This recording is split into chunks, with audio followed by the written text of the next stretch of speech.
এটা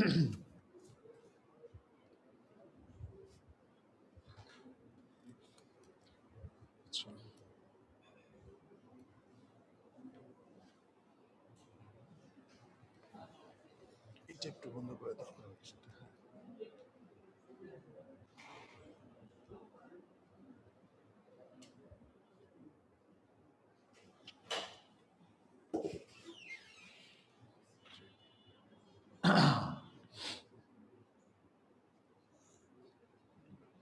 السلام عليكم ورحمة الله وبركاته.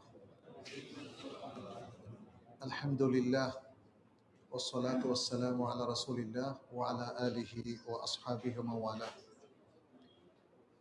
আমাদের আজকের হালাকায় আমরা সহিহ আল বুখারীর কিতাবুত তাওহীদ থেকে আলোচনা করব ইনশাআল্লাহ। আজকের বাব হচ্ছে 22 নম্বর অধ্যায় বা পরিচ্ছেদ, আর এই বাবের শিরোনাম হচ্ছে বাবু ওয়াকানা আরশুহু আলাল মা ওয়া হুয়া রাব্বুল আরশিল আযীম।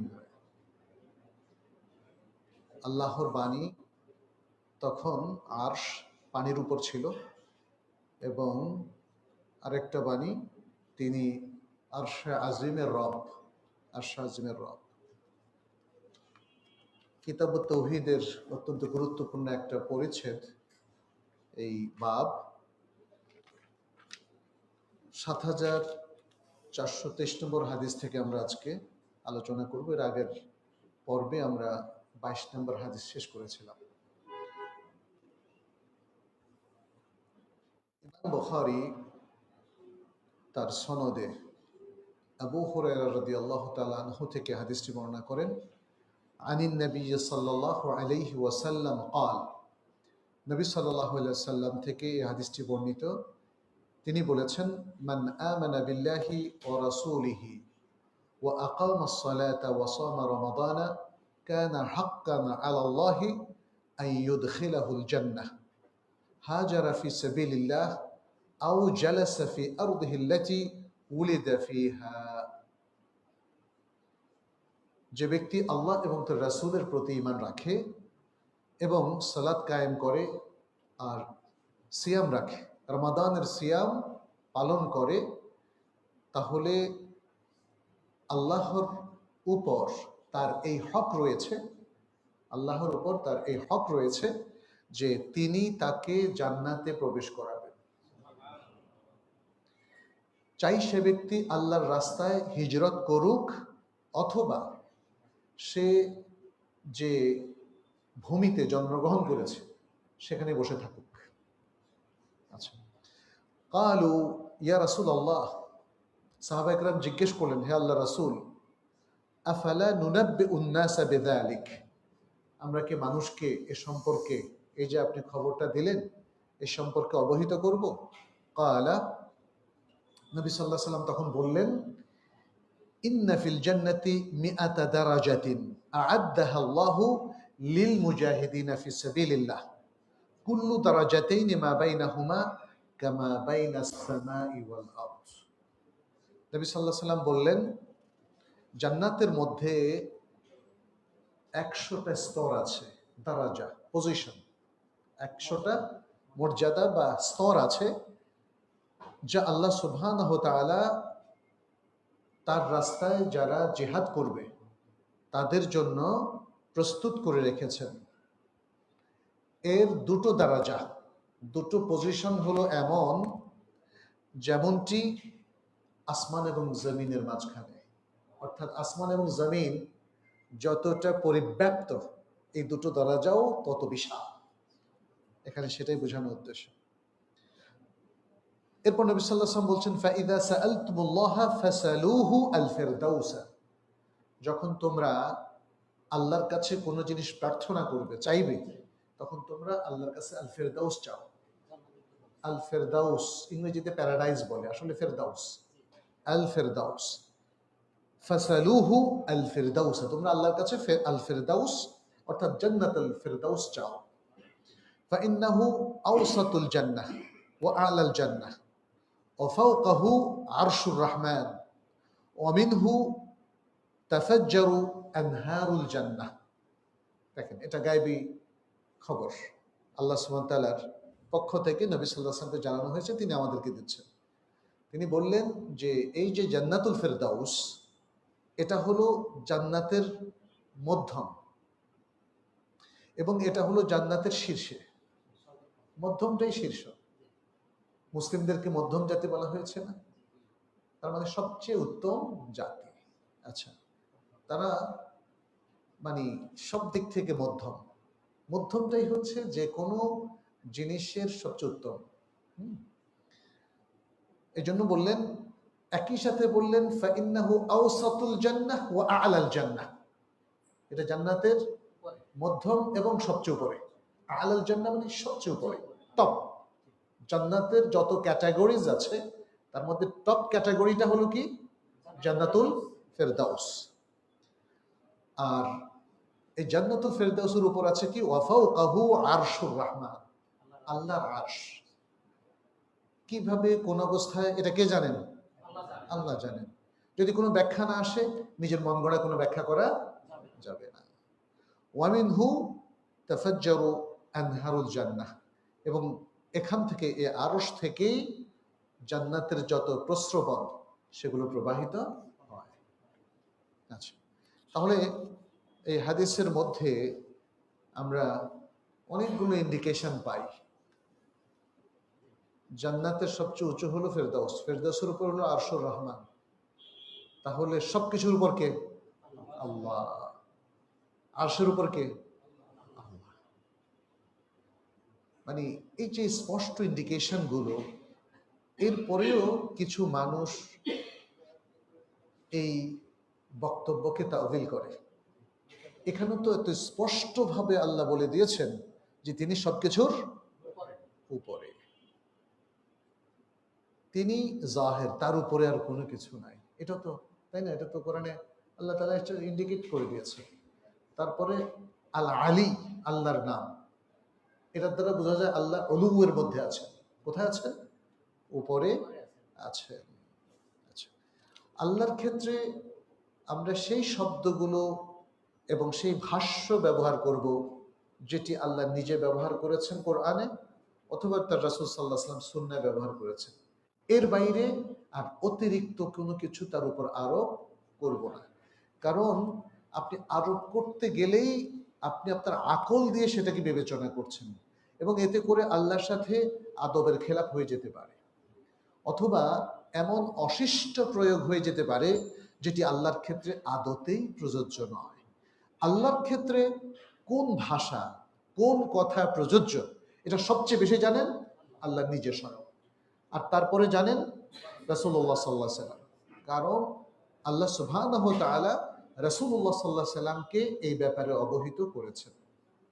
এক্ষেত্রে আমরা কোনো তাবিলে যাব না, কোনো ব্যাখ্যায় যাব না, আলাদা কোনো নিজের মন গড়া ব্যাখ্যায় যাব না, কারণ তার কোনো প্রয়োজন নেই। শব্দ এখানে স্পষ্ট, এবং প্রকৃত অর্থ আল্লাহর জন্য সাব্যস্ত করতে কোনো বাধা নাই। বাধা আছে? আর যদি বাধা থাকে, সে বাধা কি আমি আবিষ্কার করব, না সেটা আল্লাহ এবং রাসূলের পক্ষ থেকে আসবে? তাদের পক্ষ থেকে যদি বলা হয় যে না, এই ভাষ্যের এই অর্থ, শুধু তখনই আমরা সেটা গ্রহণ করব। আদারওয়াইজ প্রত্যেক কথাকে তার প্রকৃত অর্থে গ্রহণ করাটাই হচ্ছে ভাষার নিয়ম এবং কোরআন সুন্নাহরও নিয়ম। এর পরের হাদিস ৭৪২৪। ইমাম বুখারী রাহিমাহুল্লাহ, যেহেতু তার একটা লম্বা সনদ, আমরা পুরোটা বলছি না, তিনি তার সনদে আবু যার আল গিফারি রাদিয়াল্লাহু তাআলা আনহু থেকে বর্ণনা করেন। আবু যার রাদিয়াল্লাহু তাআলা আনহু বলেন, দাখালতুল মাসজিদা, আমি মসজিদে প্রবেশ করলাম, ও রাসূলুল্লাহ সাল্লাল্লাহু আলাইহি ওয়াসাল্লাম জালিসুন, তখন রাসূলুল্লাহ সাল্লাল্লাহু আলাইহি ওয়াসাল্লাম মসজিদে বসা ছিলেন, তিনি উপবিষ্ট ছিলেন। ফালাম্মা গরাবাতিশ শামস, যখন সূর্য অস্ত গেল, ক্বালা, নবী সাল্লাল্লাহু আলাইহি ওয়াসাল্লাম বললেন, ইয়া আবা যার, হে আবু যার, হাল তাদরি আইনা তাযহাবু হাদিহি, তুমি কি জানো এই সূর্যটা কোথায় গেল? মজার ব্যাপার, তাই না? আমরা তো কখনো আপনাদেরকে এই প্রশ্ন জিজ্ঞেস করি নাই, আল্লাহ রাসূল সাল্লাল্লাহু আলাইহি ওয়াসাল্লাম জিজ্ঞেস করেছেন।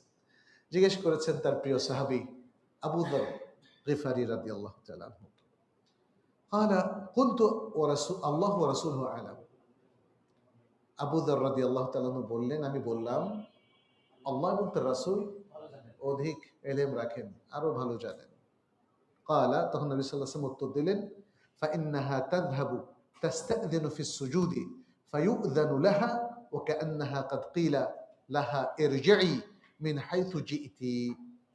তখন নবী সাল্লাল্লাহু আলাইহি ওয়াসাল্লাম বললেন, তাকে অবহিত করলেন যে এই সূর্যটা চলে গেল তার রবের কাছে অনুমতি চাইতে সেজদাবনত হয়ে। সেজদায় গিয়ে সে তার রবের অনুমতি চাইতে চলে গেল। এরপরে তাকে অনুমতি দেওয়া হলো, যেন তাকে বলা হলো তুমি যেখান থেকে এসেছো সেখানে চলে যাও। কিলা লাহা কি ইরজিই মিন হাইথু জিইতি, তুমি যেখান থেকে এসেছো সেখানে চলে যাও। ফাতাতলু মিন মাগরিবিহা, ফলে সেটা দেখেন, সে যে আসা যাওয়া করে এটা বোঝা যায়। তাহলে টপ করে একই জায়গা থেকে উঠতো, একই জায়গা থেকে আবার উদিত হতো, তাই না? অস্ত যেত এবং উদিত হতো। সে চলে, যেখান থেকে এসছে সেখানে সে যায়। অর্থাৎ এটা তো কোরআনে আল্লাহ তাআলা বলে দিয়েছেন, সে তার কক্ষপথে চলে। অর্থাৎ কিন্তু যখন ধরেন একটা বিশেষ মুহূর্তে আসে, তখন সে তার রবের অনুমতি প্রার্থনা করে, আর রব থেকে তাকে অনুমতি দেওয়া হয়, ফলে সে চলতে থাকে, এতে অনেকগুলো জিনিস বোঝানো হচ্ছে যে এই বিশ্বজগতের সবকিছু, প্রত্যেকটা জিনিস তার রবের অনুমতিতেই সে উৎসারিত হয়, চলে, তার মুভমেন্ট, এভরিথিং, চাই সেটা হোক কোনো প্রাণী অথবা অপ্রাণী পদার্থ, যাই হোক না কেন। অনেক পদার্থ সম্প্রসারিত হয়, তাই না? এর মধ্যে শক্তি সঞ্চারিত হয় ইত্যাদি। এই যে যত কিছুই হয়, সবকিছুই আল্লাহর অনুমতি ক্রমেই হয়, চলে। তুম্মা কারা, এরপরে নবী সাল্লাল্লাহু আলাইহি ওয়াসাল্লাম পড়লেন, যালিকা মুস্তাকারুল্লাহ,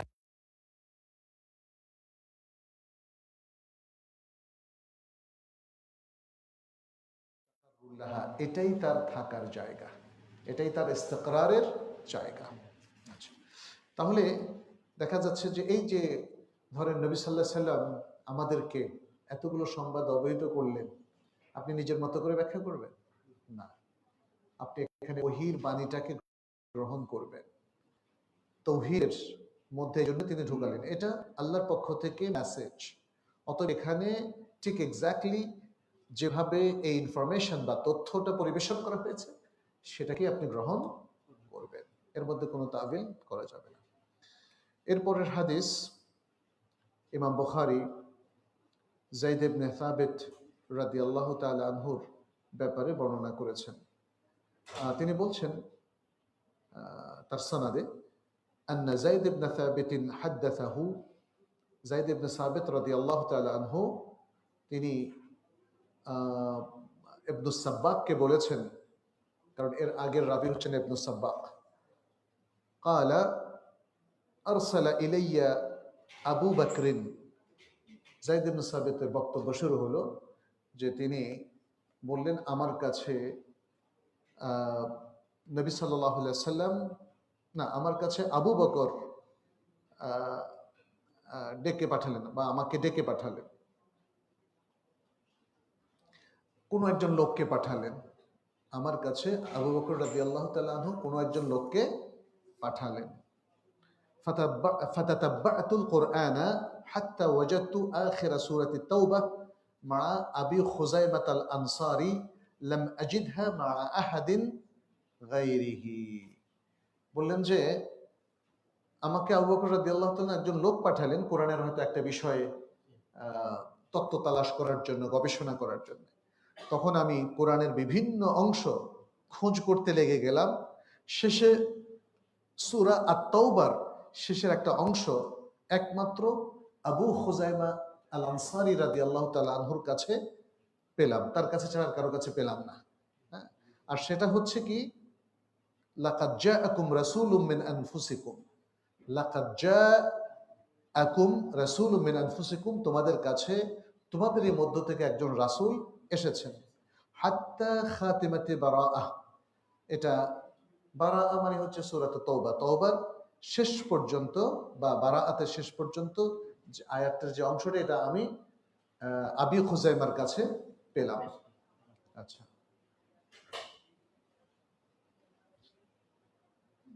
তাহলে কোরআন সংগ্রহের একটা তথ্য এখানে শেয়ার করা হলো, যেটি যায়েদ ইবনে সাবিত, তিনি কিন্তু কাতেবে ওহী ছিলেন। দেখেন,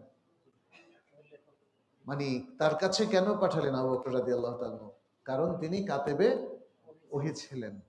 তাহলে আহ, একটা জিনিস সম্পর্কে তাকে জানতে পাঠালেন যে তুমি এটা চেক করে দেখো, আর সে কথাটাই যায়েদ ইবনে সাবিত রাদিয়াল্লাহু তাআলা আনহু এখানে চেক করলেন যে কোরআনের এই আয়াতটা কার কাছে পাওয়া গেল, এটা কি সাব্যস্ত হয়েছে কিনা। দেখা গেল যে এটা সাব্যস্ত হয়েছে। এরপরের হাদিস, আবু আবু ইমাম বুখারী রাহিমাহুল্লাহ তিনি ইবনে আব্বাস রাদিয়াল্লাহু তাআলা আনহু থেকে বর্ণনা করছেন, قال كان النبي صلى الله عليه وسلم يقول عند الكرب لا إله إلا الله العليم الحليم لا إله إلا الله رب العرش العظيم لا إله إلا الله رب السماوات ورب الأرض ورب العرش الكريم. নবী সাল্লাল্লাহু আলাইহি সাল্লাম যখন কোনো বিপদ হতো তখন একটা দোয়া পড়তেন। ইউনূস আলাইহিস সালামের দোয়াটা তো আমরা সবাই জানি, লা ইলাহা ইল্লা আনতা সুবহানাকা ইন্নী কুনতু মিনাজ জালিমিন। আর নবী সাল্লাল্লাহু আলাইহি সাল্লামের দোয়াটা দেখেন, এই দোয়াটাকে কয়জনে গুরুত্ব দিচ্ছেন, অথচ এটা সহিহ বুখারীর মধ্যে এসেছে। যখন নবী সাল্লাল্লাহু আলাইহি সাল্লাম তার কোনো দুঃখ কষ্টের সময় বা মুসিবতের সময় আসতো, তখন তিনি এই দোয়াটা পড়তেন, লা ইলাহা ইল্লাল্লাহ, আল্লাহ ছাড়া সত্যিকার আর কোনো ইলাহ নেই। আল আলিমু, তিনি সর্বজ্ঞ। আল হালিমু, তুমি সবচেয়ে সহনশীল। লা ইলাহা ইল্লাল্লাহ, আল্লাহ ছাড়া সত্যিকার আর কোনো ইলাহ নেই। রব্বুল আরশিল আযীম, তিনি আরশ আযীমের রব। লা ইলাহা ইল্লাল্লাহ রব্বুস সামাওয়াতি ওয়া রব্বুল আরদ, আল্লাহ ছাড়া সত্যিকার কোনো ইলাহ নেই, তিনি আসমান সমূহের রব এবং জমিনের রব। রব্বুল আরশিল কারীম, তিনি মহান আরশের রব, অধিপতি। সুতরাং এটা আমাদের জন্য করণীয়। এখানে দেখেন তৌহিদ, কিতাবুত তৌহিদের মধ্যে নিয়ে এসছেন কেন? কারণ রব্বুল আরশিল আযীম, এটা তৌহিদের কথা। মহান আরশের অধিপতি কে? আল্লাহ সুবহানাহু ওয়া তাআলা। লা ইলাহা ইল্লাল্লাহ কালিমাতুত তাওহীদ, কালিমা তাইয়্যিবা, লা ইলাহা ইল্লাল্লাহ। অতএব বিপদে আপদে আল্লাহর তৌহিদের স্বীকৃতি দেবেন, আল্লাহর তৌহিদকে আপনার ভাষ্যে নিয়ে আসবেন, ঘোষণা দিবেন, আল্লাহ খুশি হবেন। আল্লাহই তো বিপদ থেকে উদ্ধার করেন। আচ্ছা, এরপরের হাদিস ৭৪২৭। ইমাম বুখারী রাহিমাহুল্লাহ আবু সাঈদ আল খুদরি রাদিয়াল্লাহু তাআলা আনহু থেকে হাদিসটা বর্ণনা করেন, আনিন নবী সাল্লাল্লাহু আলাইহি ওয়াসাল্লাম قال, নবী সাল্লাল্লাহু আলাইহি ওয়াসাল্লাম বলেছেন, আন-নাসু ইয়াসআকুনা ইয়াওমাল কিয়ামাতি ফাইযা আনা বিমূসা আখিযুন বিকাইমাতিন মিন কাওয়াইমিল আরশ। নবী সাল্লাল্লাহু আলাইহি ওয়াসাল্লাম বলেন, কিয়ামতের দিন সকল মানুষ বেহুশ হয়ে যাবে, কোনো মানুষ আর হুঁশের মধ্যে থাকবে না। প্রথম যে নাফখাতুস সাইক বলা হয়, প্রথম সিংহা ফুৎকারে সকল মানুষ বেহুশ হয়ে যাবে। এই সিংহায় ফুৎকারটা কেউ বলেছেন প্রথম, দ্বিতীয়টার পর মানুষ মারা যাবে। কেউ বলেছেন যে না, এটাই প্রলম্বিত হবে, প্রথম দিকে সব বেহুশ হবে, দ্বিতীয় মানে শেষে সব মারা যাবে, আর সেকেন্ড সিংহা ফুৎকারের পরে সবাই আবার পুনরুত্থিত হবে। তো নবী সাল্লাল্লাহু আলাইহি সাল্লাম বলছেন, কিয়ামতের দিন সব মানুষ বেহুশ হয়ে যাবে, তার মানে সিংহা ফুৎকার শুরু হওয়ার পরে সবাই বেহুশ হয়ে যাবে। আচ্ছা, এরপর আমার যখন হুঁশ ফিরবে, আমি তখন দেখব যে মুসা আলাইহিস সালাম তিনি আরশের একটা পায়া ধরে দাঁড়িয়ে আছেন। মুসা আলাইহিস সালাম আরশের একটা পিলার দাঁড়িয়ে আছে। আচ্ছা, তাহলে এখানে মানে আল্লাহর, আর আরশটা কার? আল্লাহর। সে আরশের পায়ায় মুসা আলাইহিস সালাম দাঁড়িয়ে আছেন। আচ্ছা, এরপর হাদিসটা প্রায় একই অর্থের। সেটি আবু হুরায়রা রাদিয়াল্লাহু তাআলা আনহু থেকে ইমাম বুখারী বর্ণনা করছেন, 28 নম্বর হাদিস, 428, 7428। বলছেন, আনিন নবী সাল্লাল্লাহু আলাইহি ওয়াসাল্লাম قال, নবী সাল্লাল্লাহু আলাইহি ওয়াসাল্লাম থেকে বর্ণিত, তিনি বলেন, ফাআকুনু আউওয়ালা মান বুইসা ফাইদা মূসা আখিযুম বিল আরশ। তিনি বললেন যে আমি সবার আগে পুনরুত্থিত হব। আউয়াল মান বুইসা, সবার আগে পুনরুত্থিত হব, তখন দেখব মূসা আরশ ধরে আছে। আচ্ছা, তখন দেখব মূসা আরশ ধরে আছেন। এখন কেউ কেউ হয়তো বুঝতে পারেন মূসা আলাইহিস সালাম তাহলে নবী সাল্লাল্লাহু আলাইহি ওয়াসাল্লামের আগেই পুনরুত্থিত হয়েছেন। সে নবী সাল্লাল্লাহু আলাইহি ওয়াসাল্লাম ক্লিয়ার করেছেন, বলছেন না, তিনি আউয়ালু মান তানশাক্কু আনহুল আরদ, সেই ব্যক্তি জমিন যার জন্য আগে ফাটবে, এবং তিনি সে ব্যক্তি আউয়ালু মান বুইস, সর্বপ্রথম পুনরুত্থিত হবেন। ক্লিয়ার হয়ে যাওয়ার পরে আর কোনো কনফিউশন এখানে নাই। এটা হতে পারে যে তিনি পুনরুত্থিত হলেন, তারপর অন্য নবীরা পুনরুত্থিত হলো, এবং এটা চোখের পলকেও তো হতে পারে, পারে না? তাহলে তিনি যখন আরশের দিকে তাকালেন তখন দেখবেন যে সেখানে মূসা আলাইহিস সালাম রয়েছেন, পায়া ধরে আরশ ধরে আছেন। তাহলে ইমাম বুখারী হাদিসগুলো এখানে কেন আনলেন? কারণ এখানে আরশের আলোচনা। আল্লাহর একটা আরশ আছে, ফাস্তাওয়া, হ্যাঁ, যে ফাস্তাওয়া আলাল আরশ, তিনি আরশের উপর আরোহণ করেছেন। সুতরাং আল্লাহর আরশ এখানে কোরআনেও সাব্যস্ত হয়েছে, হাদিসেও সাব্যস্ত হয়েছে, এবং ইমাম বুখারী কিতাবুত তাওহীদের মধ্যে ওয়াকানা আরশুহু আলাল মা এই শিরোনামে এখানে অনেকগুলো হাদিস নিয়ে এসেছেন। প্রত্যেকটা হাদিসেই আরশের আলোচনা আছে। আচ্ছা, এরপরে নতুন বাব, বাবু কাউলিল্লাহি তাআলা তা'রুজুল মালাইকাতু ওয়ার রূহু ইলাইহি। আল্লাহ সুবহানাহু ওয়া তাআলার আরেকটা বাণী যে ফেরেশতা বা মালাইকা এবং রূহ আল্লাহর দিকে ঊর্ধ্বগামী হয়। তা'রুজু, উরুজ মানে হচ্ছে মেরাজ, সেখান থেকে মেরাজ। উরুজ মানে কি? নিচের দিকে যাওয়া না উপরের দিকে যাওয়া? উপরের দিকে যাওয়া। এখানে বুঝতে পারছেন তাহলে কোরআনের ভাষ্য থেকে বোঝা যায় আল্লাহ কোথায়? উপরে, আল্লাহ উপরে আছেন।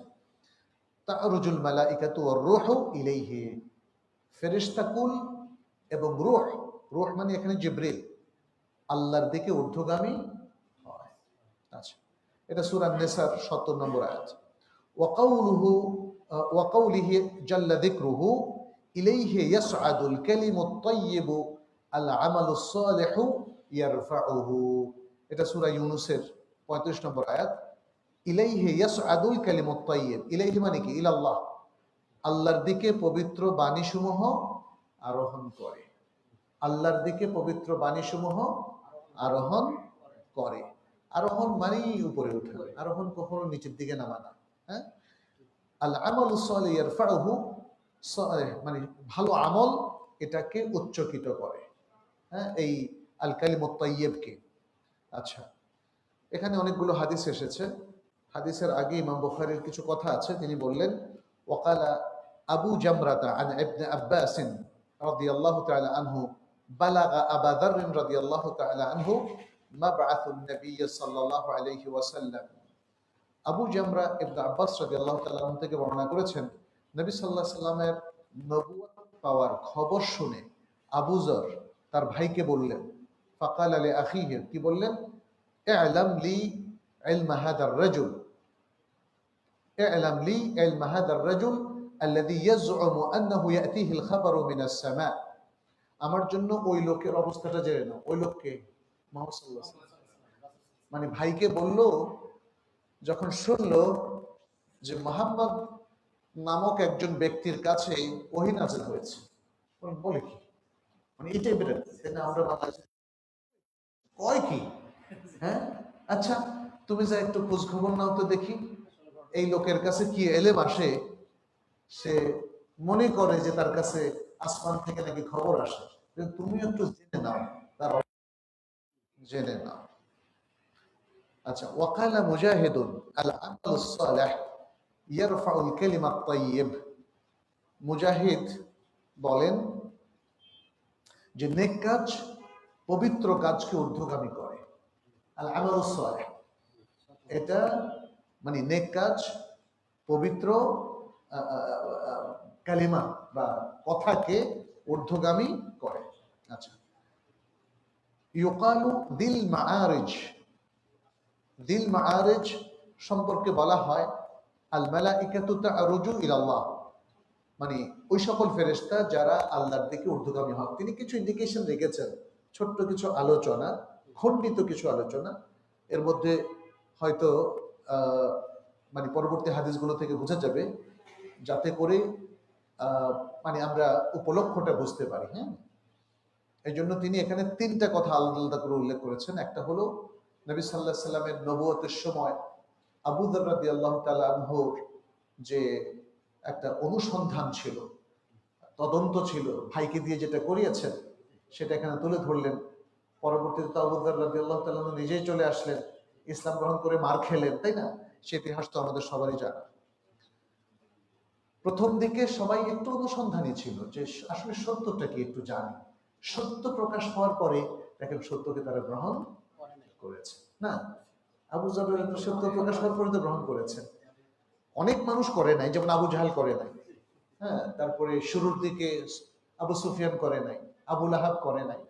আবার আবু সুফিয়ান ইসলাম গ্রহণের মানে মক্কা বিজয়ের পরে কিন্তু আবার করেছিলেন রাদিয়াল্লাহু তাআলা। এইভাবে এক একজনের জীবনে এক এক ভাবে সত্য প্রভাব ফেলে। সত্য কারো জীবনে নেগেটিভ প্রভাব ফেলে, সে সত্যকে আর গ্রহণ করতে পারে না। আবার অনেকের জীবনে পজিটিভ প্রভাব ফেলে, যে একটা সময় সত্যের সাথে অনেক বিরোধিতা করেও সে সত্যকে গ্রহণ করে। সুবহানাল্লাহ, তাই না? এটা আল্লাহ সুবহানাহু ওয়া তাআলার ভাষায় মান ইয়াহদিহিল্লাহু ফালা মুদিল্লা লাহু ওয়া মান ইউদ্লিল ফালা হাদিয়া লাহু। যাকে আল্লাহ হেদায়েত দেন তাকে কেউ ভ্রষ্ট করতে পারে না, আর যাকে আল্লাহ ভ্রষ্ট হতে দেন তাকে কেউ হেদায়েত দিতে পারে না। আচ্ছা, এখানে প্রথম হাদিসটা হলো ৭৪২৯ নম্বর। ইমাম বুখারী রাহমাহুল্লাহ তিনি তার সনদে আবু হুরায়রা রাদিয়াল্লাহু তাআলা আনহু থেকে বর্ণনা করছেন, আন্না রাসূলুল্লাহ সাল্লাল্লাহু আলাইহি ওয়াসাল্লাম قال, নবী সাল্লাল্লাহু আলাইহি ওয়াসাল্লাম বলছেন, ইয়াতাআকাবুনা ফীকুম মালাইকাতুম বিল-লাইলি ওয়া মালাইকাতুম বিন-নাহার, তোমাদের মধ্যে রাতে কিছু ফেরেশতা এবং দিবসে কিছু ফেরেশতা একের পর এক পালাক্রমে আসতে থাকে। ওয়াইজতামিউনা ফি সালাতিল আসর ওয়া সালাতিল ফজর, এই দুই দল ফেরেশতা, একদল রাতে আসে আর একদল দিবসে আসে। এই দুই দল ফেরেশতা তারা দুইটার সময় একসাথে হয়, তাদের দেখা হয় আর কি, তাদের সাক্ষাৎ হয়। কখন? একটা হলো সলাতুল আসরে আর একটা হলো সলাতুল ফজরে। তুম্মা ইয়ারুজুল লাযিনা বাতু ফীকুম, এরপর যারা তোমাদের মধ্যে রাতে ছিল, যে ফেরেশতারা তোমাদের মধ্যে রাতে ছিল, এটা হলো মনিটরিং এজেন্সির ফেরেশতা। বুঝতেছেন কিনা?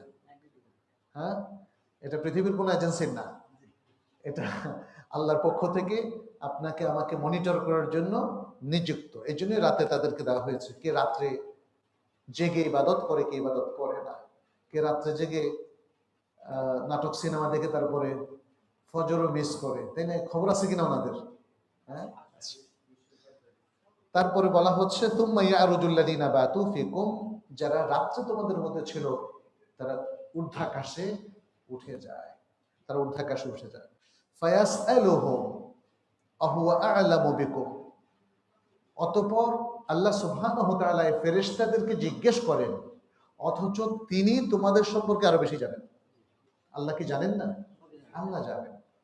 আল্লাহ তার সিস্টেমের মধ্যে ফেরেশতাদেরকে রেখে দিয়েছেন, কিন্তু আল্লাহ ফেরেশতাদের সহযোগিতার মুখাপেক্ষী নন।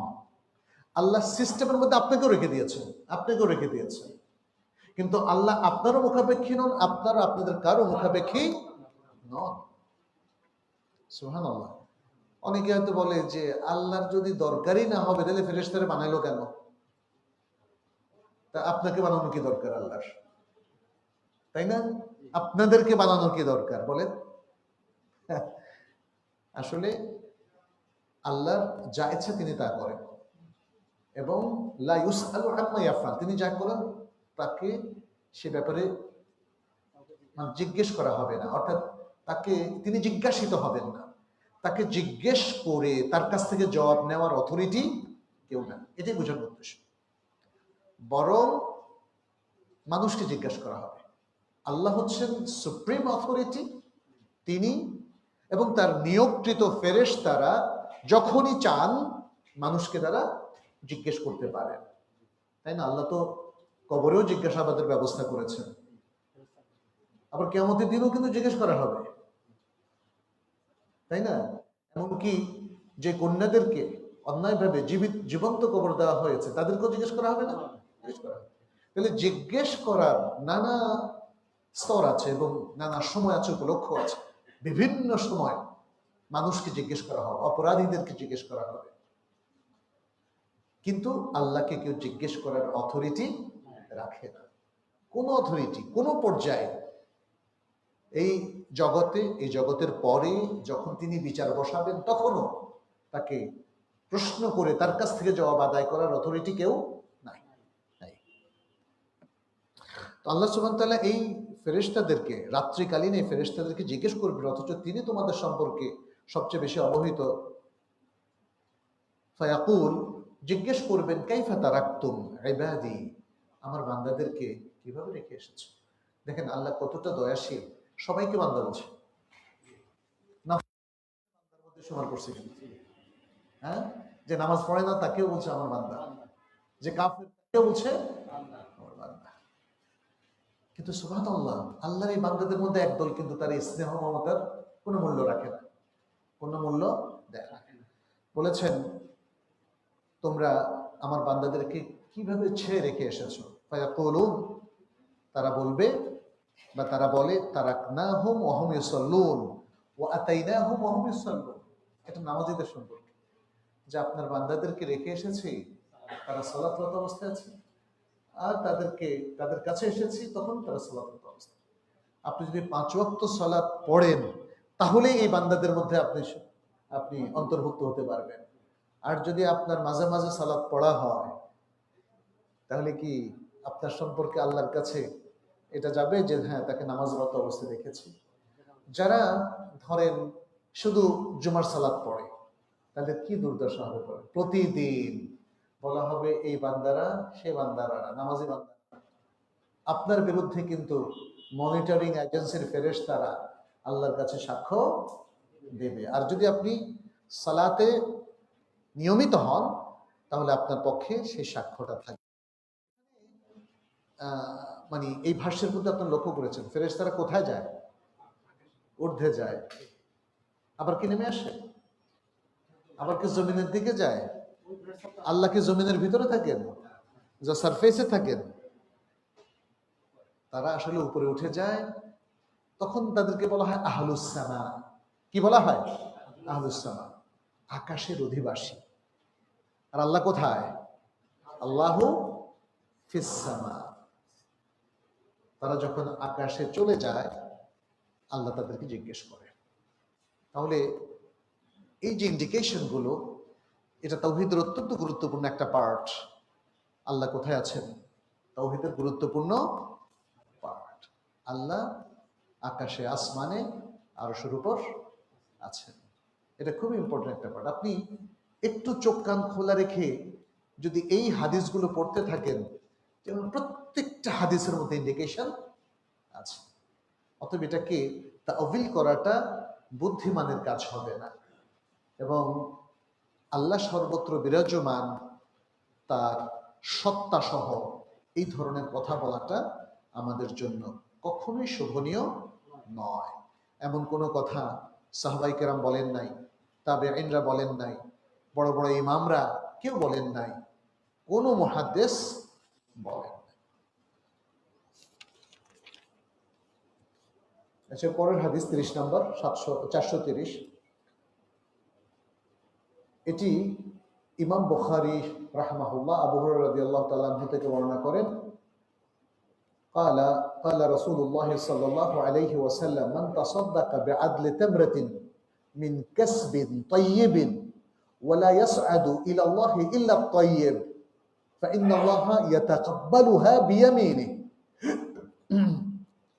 فإن الله يتقبلها بيمينه ثم يربيها لصاحبه كما يربي أحدكم فلوه حتى تكون مثل الجبل আচ্ছা এখানে নবী সাল্লাল্লাহু আলাইহি ওয়াসাল্লাম বলছেন যে ব্যক্তি একটা তামরা মানে কি খেজুর একটা খেজুর পরিমাণ সদকা করে মিন কাসবিন তাইয়িবিন পবিত্র ইনকাম থেকে কোন ইনকাম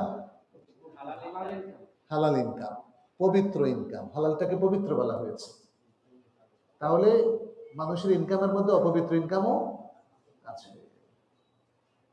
অপবিত্র ইনকাম কোনটা হারাম ইনকাম হারাম ইনকাম এখন হালাল ইনকাম যে কোনটা ওটা অনুবীক্ষণ যন্ত্র দিয়ে দেখতে হয় তাই না মানুষের হারাম ইনকাম অনেক বেড়ে গেছে যে কারণে কি বলে এটাকে আঙ্গুল ফুলে না আঙ্গুল ফুলে কলা গাছ কারণ হালাল ইনকাম দিয়ে আঙ্গুল ফুলে কলা গাছ হওয়া আসলে যায় না তবে হ্যাঁ আপনি যদি ভালো ব্যবসায়ী হন আপনি যদি যোগ্য ব্যক্তি হন বুঝেন সবকিছু যেমন ওসমান বিন আফফান রাদিয়াল্লাহু তাআলা আনহু কিংবা আব্দুর রহমান বিন আউফ রাদিয়াল্লাহু তাদের মতো যদি হন তাহলে আপনি অনেক টাকা ইনকাম করতে পারবেন তবে সেখানেও কিন্তু আঙ্গুল ফুলে কলা গাছ আপনি ধীরে ধীরে হালাল ইনকামের মধ্য দিয়ে বড় হতে পারবেন আব্দুর রহমান ইবনে আউফ রাদিয়াল্লাহু তাআলা যখন মদিনায় আসলেন তখন সাহাবাদের মধ্য থেকে একজন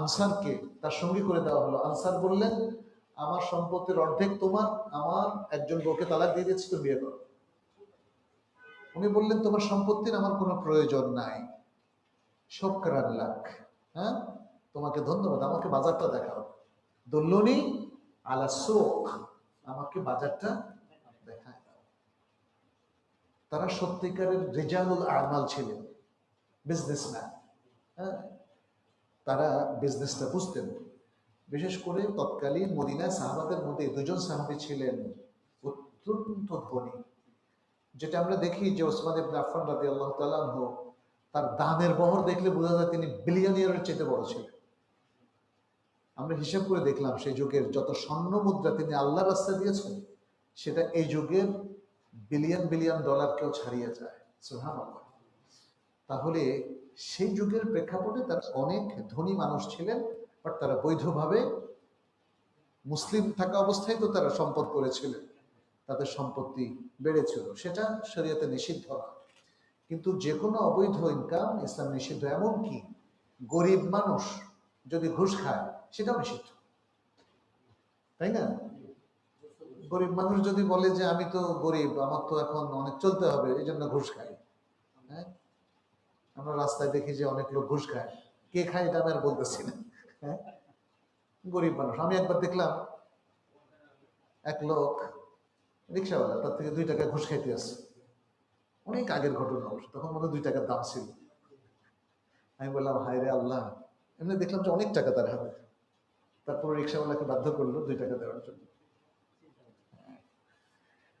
এখনো অনেক মানুষ আছে যারা টাকা বানানোর ধান্দায় আছে বৈধ অবৈধ তাদের কাছে কোনো ম্যাটারই করে না ইয়া সালাম আপনি বৈধ ইনকাম করে সামান্য একটা খেজুর কত টাকা দাম একটা খেজুরের তাই না একটা খেজুর যে কেউ আল্লাহ রাস্তায় দিতে পারে এই খেজুরটা যদি আল্লাহ রাস্তা আপনি যদি একজন রোজাদারকে দেন সেটাও আল্লাহ রাস্তা কাউকে সাদাকা করেন সেটাও আল্লাহ রাস্তা এটা বিক্রি করে 2টা টাকা যদি পান সেটা মসজিদ ফান্ডে দেন সেটাও আল্লাহর রাস্তায় কিন্তু এটা যদি বৈধ ইনকাম হয় মিন কাসবিন তাইয়িব এটা যদি পবিত্র ইনকাম থেকে হয় এরপরে নবী সাল্লাল্লাহু আলাইহি ওয়াসাল্লাম বললেন ওয়ালা ইয়াসআদু ইলাল্লাহি ইল্লা তাইয়িব আল্লাহর কাছে পবিত্র জিনিস ছাড়া কিছুই উঠে না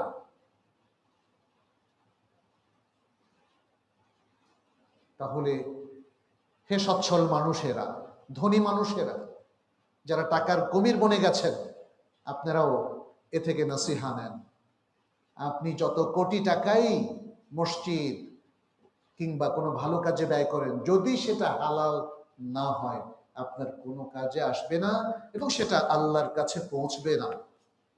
যেহেতু এখানে স্পষ্ট করে নবী সাল্লাল্লাহু আলাইহি ওয়াসাল্লাম বলছেন ওয়ালা ইয়াসআদু ইলাল্লাহি ইল্লা তাইয়্যিব, এবং আল্লাহর কাছে তাইয়্যিব বা পবিত্র ইনকাম ছাড়া কোনো কিছু উঠে না।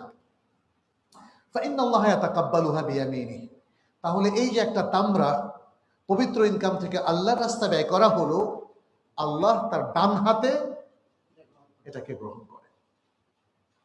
ওয়াকিলতা ইয়াদাইহি ইয়ামিন, আল্লাহর উভয় হাতে ডান হাত।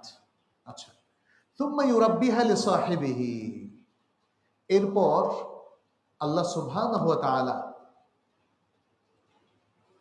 সুম্মা ইউরাব্বিহা লিসাহিবিহি কামা ইউরাব্বি আহাদুকুম ফুলুওয়াহু, এরপরে আল্লাহ সুবহানাহু ওয়া তাআলা এই সাদাকার মালিকের জন্য, এই যে ছোট্ট একটা জিনিস দেওয়া হলো, এর মালিকের জন্য এটাকে বাড়াতে থাকে।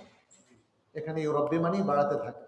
হ্যাঁ, যেভাবে তোমাদের কেউ তার ঘোড়ার বাচ্চাকে লালন পালন করতে থাকে, যেভাবে এটা মানে তোমাদের কেউ ঘোড়ার বাচ্চাকে লালন পালন করে বড় করে। লালন পালন করে কি করে? বড় করে। লালন পালন তো বড় করার জন্য করে। আমরা আমাদের সন্তানদেরকে লালন পালন কেন করি? বড় করে। তাহলে একটা সাদাকা যখন আল্লাহর পথে আপনি ব্যয় করেন, সেটাও বাড়তে থাকে, সেটাও বাড়তে থাকে। ইয়ামহাকুল্লাহু রিবা ওয়া ইউরবিস সাদাকাত, আল্লাহ রিবাকে মিটিয়ে দেন আর সাদাকাতকে বাড়িয়ে দেন। কে বাড়িয়ে দেন? আল্লাহ। কারণ বাড়ানোর ক্ষমতা আল্লাহর আছে। আমার কাছে একটা খেজুর, এটা আর কি বাড়বে বলেন? এটা তো আমি রোপণ করতেছি না যে খেজুর থেকে 10টা খেজুর হবে, বাট আল্লাহ এটাকে বাড়িয়ে দিতে পারে। আচ্ছা, এরপরের হাদিস ইমাম বুখারী ইবনে আব্বাস রাদিয়াল্লাহু তাআলা আনহু থেকে বর্ণনা করেছেন, আন্না নবিয়াল্লাহি সাল্লাল্লাহু আলাইহি ওয়াসাল্লাম কানা ইয়াদউ বিহিন্না ইনদাল কারবি, নবী সাল্লাল্লাহু আলাইহি ওয়াসাল্লাম কিছু কালিমার মাধ্যমে বিপদকালে আল্লাহর কাছে দোয়া করতেন। সেই কালিমাগুলো হলো লা ইলাহা ইল্লাল্লাহু আল আযীমুল হালিম, লা ইলাহা ইল্লাল্লাহু রাব্বুল আরশিল আযীম, লা ইলাহা ইল্লাল্লাহু রাব্বুস সামাওয়াতি ওয়া রাব্বুল আরশিল কারীম। এটা আরেকটা হাদিস, একটু বেশ কম আছে। রব্বুস সামাওয়াতের পরে আগের দোয়াটা ছিল ওয়া রাব্বুল আরদি, এটার মধ্যে ওয়া রাব্বুল আরদি নাই, আর বাকি সবগুলো আছে। তার মানে হচ্ছে শেষে যে লা ইলাহা ইল্লাল্লাহু রাব্বুস সামাওয়াতি এভাবেও বলতে পারেন, অথবা রব্বুস সামাওয়াতি ওয়া রাব্বুল আরদি এভাবেও বলতে পারেন, রব্বুল আরশিল কারীম। আরশের অধিপতি, আরশের অধিপতি, আরশটা কোথায়? সবকিছুর উপরে। হ্যাঁ, আচ্ছা, এরপরের হাদিস ইমাম বুখারী আবু সাঈদ খুদরি রাদিয়াল্লাহু তাআলা আনহু থেকে বর্ণনা করেছেন, قال بعث إلى النبي صلى الله عليه وسلم بذهيبة فقسمها بين أربعة، وحدثني إسحاق بن نصر حدثنا عبد الرزاق أخبرنا عن أبي سعيد الخدري قال بعث علي وهو باليمن إلى النبي صلى الله عليه وسلم بذهيبة في تربتها فقسمها بين الأقرع بن حابس الحنظلي ثم أحد بني مشاجع وبين عوينة ابن بدر الفزاري وبين علقمة بن علاثة العامري ثم أحد بني كلاب وبين زيد بن الخيل الطائي ثم أحد بني نبهان। একটা বড় হাদিস, আমি এটা বাংলাটা আপনাদেরকে বলে দিই। আবু সাঈদ খুদরি রাদিয়াল্লাহু তাআলা আনহু থেকে বর্ণিত, তিনি বলেন নবী সাল্লাল্লাহু আলাইহি ওয়াসাল্লামের নিকট অল্প কিছু স্বর্ণ পাঠানো হয়েছিল, তখন তিনি 4 জনের মধ্যে এটাকে ভাগ করে দেন। এটা একটা রিওয়ায়াত। আর আরেকটা রিওয়ায়াত হচ্ছে ইসহাক ইবনে নাসর থেকে, সেটাও আবু সাঈদ খুদরি রাদিয়াল্লাহু তাআলা আনহু থেকে বর্ণিত। তিনি বলেছেন যে আলী রাদিয়াল্লাহু তাআলা আনহু ইয়ামানে অবস্থানকালে নবী সাল্লাল্লাহু আলাইহি ওয়াসাল্লামের কাছে কিছু স্বর্ণ পাঠিয়েছিলেন। আলী রাদিয়াল্লাহু তাআলা আনহুকে ইয়ামানে পাঠানো হয়েছিল গভর্নর করে, তখন নবী সাল্লাল্লাহু আলাইহি ওয়াসাল্লামের কাছে তিনি কিছু স্বর্ণ পাঠিয়েছিলেন, কিছু স্বর্ণ, বেশি না। দুহাইবা কথাটা বলা হয়েছে, দুহাইবা তাসগীর, কিছু স্বর্ণ পাঠিয়েছিলেন ফি তুরবাতিহা, এর সাথে মাটি মেশানো ছিল, মাটি মেশানো স্বর্ণ। তাহলে মাটি আলাদা করে স্বর্ণকে আলাদা করতে হতো, এরকম স্বর্ণ আর কি। তো নবী সাল্লাল্লাহু আলাইহি সাল্লাম বনু মাজাশি, হ্যাঁ, মুজাশের গোত্রের আকরা ইবনু ইয়াবিস আল হামদালি এবং ওয়াইনা ইবনু হিসন ইবনু বদর ফাজাই, এই দুইজন, হ্যাঁ, তারপরে আলকামা ইবনু উলাসা আমেরি এবং বনু কুলাবের একজন ও বনু নাভাম গোত্রের জাইদ আল খাইল তাইর মধ্যে এই স্বর্ণটাই চারজনের মধ্যে বন্টন করে দেন। এ কারণে কোরাইশ ও আনসারগণ অসন্তুষ্ট হয়ে গেল। তারা বলল, নবী সাল্লাল্লাহু আলাইহি সাল্লাম নাজদবাসী সর্দারকে প্রাধান্য দিচ্ছেন, হ্যাঁ, আর আমাদেরকে বঞ্চিত করতেছে। হ্যাঁ, মানুষ নবী সাল্লাল্লাহু আলাইহি সাল্লামকেও দেখেন অনেক সময় দোষারোপ করে বসেছে, তবে তারা এ থেকে ফিরে এসছেন। আচ্ছা, কি বললেন? তারা অসন্তুষ্ট বলে নবী সাল্লাল্লাহু আলাইহি সাল্লাম নাজদবাসী সর্দারদেরকে দিচ্ছেন আর আমাদেরকে বঞ্চিত করছেন। ইউতিহি সানাদিদ আহলে নাজদ ওয়া ইয়াদাউনা। আচ্ছা, তখন নবী সাল্লাল্লাহু আলাইহি ওয়াসাল্লাম কি বললেন? বললেন, ইন্নামা আতাআল্লাফুহুম, ইন্নামা আতাআল্লাফুহুম, আমি এদের অন্তর আকর্ষণ করতেছি, আমি তোমাদেরকে ঠকাচ্ছি না, দ্বীনের স্বার্থে কাজ করছি, তাই না? তোমরা তো খেয়ে, তোমাদের দরকার কি? সেটা যেন ইসলামের কাজে আসে। আতাআল্লাফুহুম, ইন্নামা আতাআল্লাফুহুম, তিনি বলছেন আমি তাদের অন্তর জয়ের চেষ্টা করছি। তখন কোটরাগত চোখ, উচ্চ কপাল, বেশি দাড়ি, উচ্চ চোয়াল ও মাথা মুন্ডানো এক লোক সামনে এসে বলল, বুঝছেন বুঝছেন, লোকটা তো ওই মার্কা, হ্যাঁ, কি কোটরাগত চোখ, চোখ ভিতরে ঢুকে আছে, চোখের ভিতরে উচ্চ কপাল, দাড়ি অনেক বেশি, চোয়াল একটু উঁচু চোয়াল, চোয়ালটা এখানে খাড়া, হ্যাঁ, আর মাথা মুন্ডানো এক লোক এসে বলল, হে মুহাম্মদ, আল্লাহকে ভয় করো, ইয়া মুহাম্মদ ইত্তাকিল্লাহ। মুহাম্মদ সাল্লাল্লাহু আলাইহি ওয়াসাল্লাম নসিহত করতেছে, তুমি এটা কি করতেছো, ওদেরকে কেন দিচ্ছ? নাজিদ মুহাজির আনসাররা তোমাকে কথা বললো, এরপর তুমি বললা তুমি অন্তর আকর্ষণ করতেছো, ইত্তাকিল্লাহ, হ্যাঁ, আল্লাহকে ভয় করো, একটা ধমক দিল নবী সাল্লাল্লাহু আলাইহি ওয়াসাল্লামকে। আচ্ছা, হ্যাঁ, ইয়া সালাম, নবী সাল্লাল্লাহু আলাইহি ওয়াসাল্লাম কি বললেন? ফাকালা নবী সাল্লাল্লাহু আলাইহি ওয়াসাল্লাম, ফামান ইউতিইল্লাহ ইযা আসাইতুহু, তিনি বললেন, আমি যদি আল্লাহর নির্দেশ অমান্য করি তাহলে পৃথিবীতে আল্লাহর আনুগত্য আর কে করবে?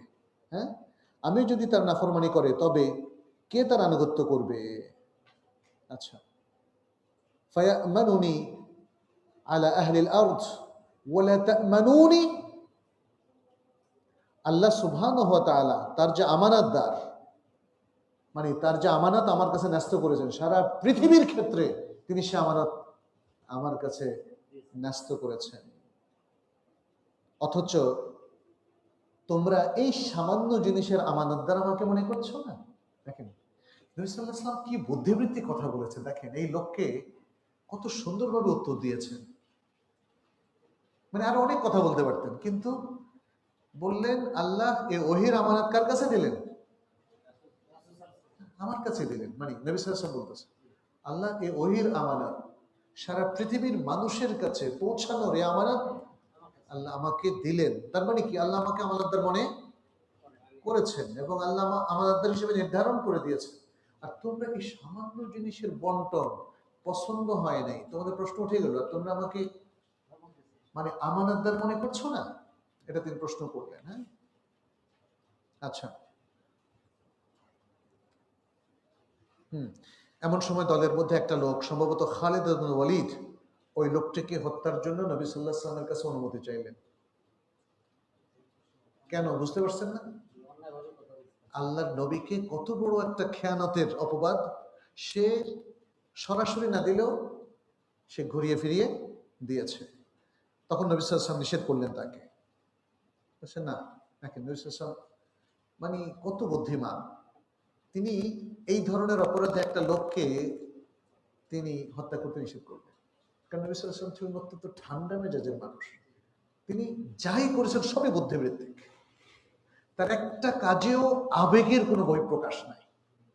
রাগ করে, জেদ করে, অথবা বেদনাহত হয়ে এই কে মেরে ফেলো, ওকে ধরে ফেলো, ওকে গুম করো, নো।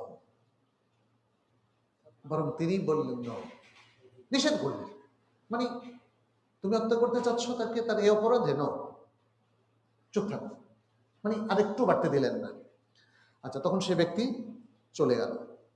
চলে যাওয়ার পরে নবী সাল্লাল্লাহু আলাইহি ওয়াসাল্লাম বললেন, এ ব্যক্তির বংশ থেকে এমন কিছু লোক আসবে যারা কোরআন পড়বে, তবে কোরআন তাদের কণ্ঠনালী অতিক্রম করবে না।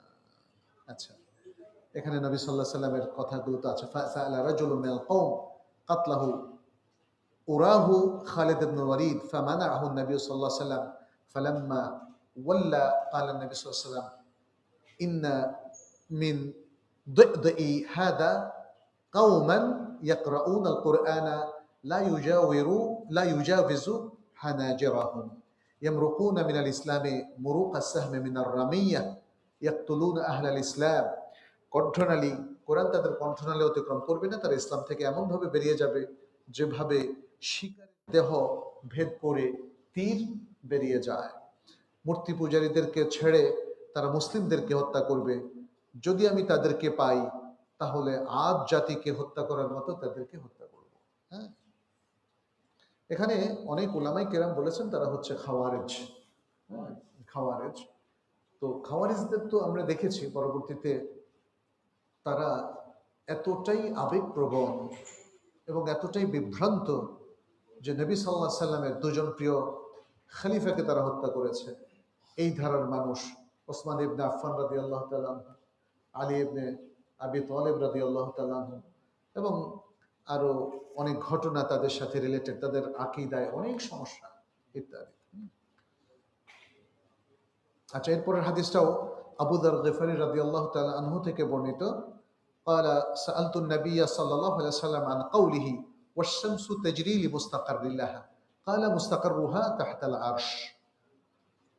আবু যর রাদিয়াল্লাহু তাআলা আনহু বলছেন যে আমি নবী সাল্লাল্লাহু আলাইহি ওয়াসাল্লামকে জিজ্ঞেস করেছি কোরআনের যে আয়াত সূরা ইয়াসিনের মধ্যে ওয়াশ-শামসু তাজরি লিমুস্তাকাররিল্লাহা, যে সূর্য ভ্রমণ করে তার নির্দিষ্ট গন্তব্যের দিকে। এর আগেও একটা হাদিস আমরা পেলাম, তাই না? আল্লাহর কাছে যখন অনুমতি চাইলো, এই যে সে যে গন্তব্যের দিকে যাচ্ছে, এই হাদিসে বলা হয়েছে এই যে সে যাচ্ছে এটা হলো তার গন্তব্য। এখন আবু যর রাদিয়াল্লাহু তাআলা আনহু নবী সাল্লাল্লাহু আলাইহি ওয়াসাল্লামকে জিজ্ঞেস করছেন এই যে সূর্যের গন্তব্যটা কি? তখন নবী সাল্লাল্লাহু আলাইহি ওয়াসাল্লাম বললেন মুস্তাকাররুহা তাহতাল আরশ, সূর্যের গন্তব্য হলো আরশের নিচে, আরশের নিচে। আচ্ছা, আমাদের এই বাবটা শেষ হলো। নতুন বাবটাও আমরা পরবর্তী বাব 24 নম্বর বাবটা পরে পড়বো ইনশাআল্লাহ। আজকে আমাদের শেষ হলো 7433 নম্বর পর্যন্ত হাদিস। আপনাদের যে প্রশ্নগুলো আছে আমরা প্রশ্নগুলো উত্তর দেবো ইনশাআল্লাহ।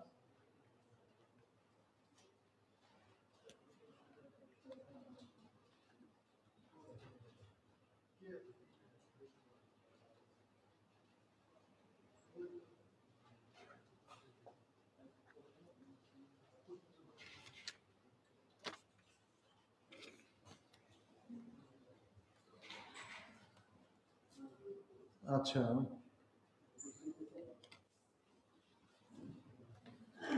আলহামদুলিল্লাহ ওয়াসসালাতু ওয়াসসালামু আলা রাসূলিল্লাহ ওয়া আলা আলিহি ওয়া আসহাবিহি ওয়া মাওয়ালা।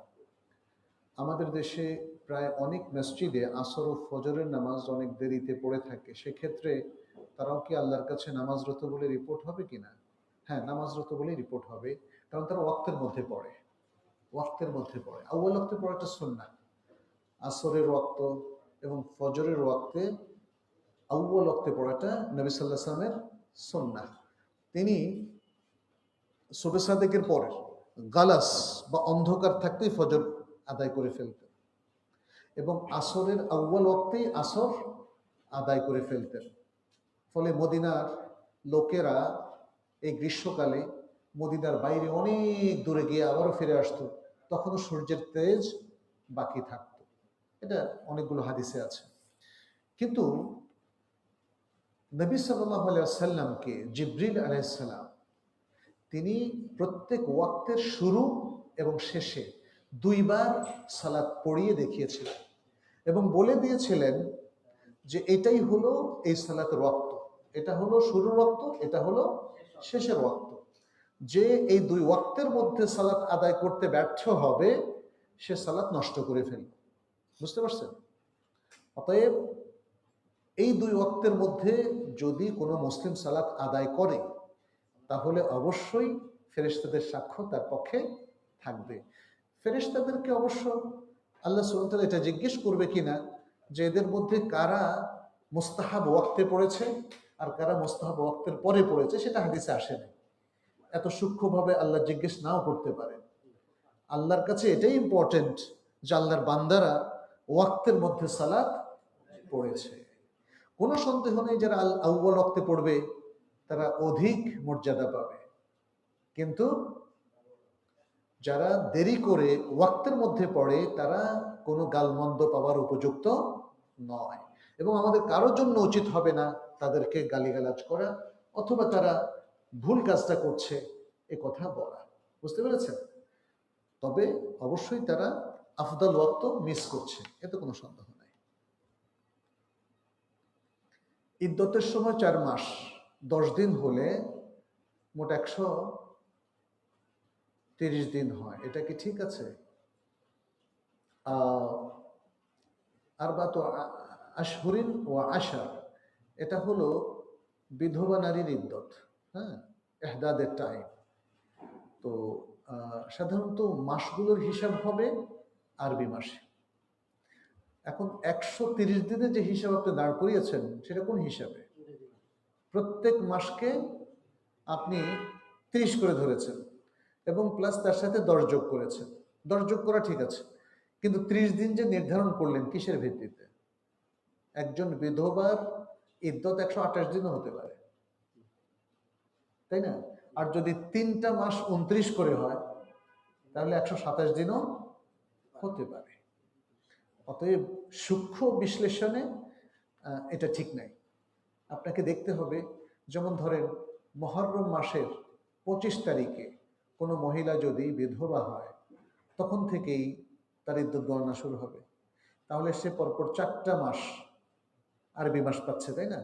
আরবি মাস অনুযায়ী আপনাকে ইদ্দতের হিসাব বের করতে হবে। আব্দুল্লাহ মোহাম্মদ এই নামটিকে রাখা যাবে? আব্দুল্লাহও নাম, মোহাম্মদও নাম। একজন ব্যক্তির একটা নাম রাখাটা সুন্নাহ। যদি এখানে আবু আব্দুল্লাহ মোহাম্মদ রাখেন একটু বেটার হয়। কেন বুঝতে পারছেন? তাহলে প্রথমটা হলো কুনিয়াত, তারপর হলো নাম। তার নাম হলো মোহাম্মদ আর আবু আব্দুল্লাহ হলো কুনিয়াত। একজন ব্যক্তির 3টা জিনিস শরঈ দৃষ্টিকোণ থেকে থাকতে পারে। একটা হলো কুনিয়াত, যেমন আবু মোহাম্মদ, আবু আব্দুল্লাহ, আবু বকর, আবু উমর ইত্যাদি। আর আরেকটা হলো নাম, যেমন উমর, উসামা, মোহাম্মদ, আব্দুল্লাহ, এগুলো হলো নাম। আর আরেকটা থাকতে পারে সেটা হলো লকব, যেমন আল মাহদি, আল নাবিল, আল শরীফ, এভাবে। এখন হতে পারে এর নাম হতে পারে আবু মোহাম্মদ আব্দুল্লাহ। আপনি যদি আব্দুল্লাহকে তার নাম হিসাবে রেখে তাকে ডাকতে চান তাহলে আবু মোহাম্মদ আব্দুল্লাহ হতে পারে, আবু মোহাম্মদ আব্দুল্লাহ আল মাহদি হতে পারে। এভাবে একটা হলো কুনিয়াত, একটা হলো নাম, একটা হলো লকব বা উপাধি, এভাবে হতে পারে। আর একাধারে 2টা 3টা নাম রাখা এটা আসলে সুন্নাহর খেলাফ। আর আরবদের মধ্যে আপনি দেখবেন সৌদ আব্দুল আজিজ আল খালাফ ধরেন রাখা হলো, তাই না? কিন্তু আসলে তার নাম কি? সৌদ বিন আব্দুল আজিজ আল খালাফ। আল খালাফ হচ্ছে তার বংশীয় নাম, ইসমুল আয়লা যেটাকে বলা, ফ্যামিলি নেম, ইসমুল আয়লা। তাহলে আরবরা সাধারণত বিন শব্দটা ইউজ করে বা এবেন, কিন্তু অনেক সময় বিন বা এবেন উঠিয়ে দেয়।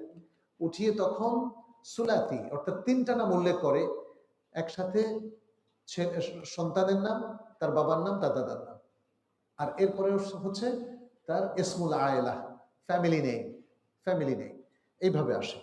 তো আমাদের দেশে তো আসলে যৌগিক নাম বেশি। আমাদের দেশে ইসমুল আয়লা বলে অধিকাংশ লোকদের কিছু নেই, ফ্যামিলি নেম নাই। চৌধুরীরা অবশ্য চৌধুরী রাখে, মজুমদার হলে মজুমদার রাখে রাখে ইত্যাদি। সেটা হয়তো কোনো জমিদার ব্যবস্থাপনা থেকে এসেছে, এটা কোনো এথনিক নাম না, এটা কোনো এথনিক নাম না, এটা হলো জমিদার ব্যবস্থাপনা বা একটা সময় রেখেছে।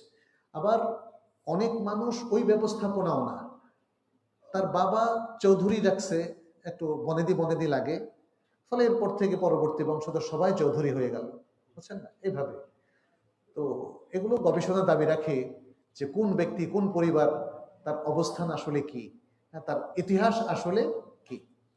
তো যাই হোক, নাম রাখার ক্ষেত্রে আমি সুন্নাহটা আপনাদের কাছে বললাম, অতএব একাধিক নাম না রাখার চেষ্টা করবেন। হ্যাঁ, একাধিক নাম না রেখে আপনি কুনিয়াত ইউজ করতে পারেন অতিরিক্ত হিসাবে, অথবা লাকব ইউজ করতে পারেন। আমার কাছে এই প্রশ্নগুলো এসেছে, আজকে এখানে আমরা শেষ করি। হাদা সাল্লাল্লাহু সাল্লাম আলা নবিয়িনা মুহাম্মদ ওয়া আলা আলিহি ওয়া আসহাবিহি আজমাইন।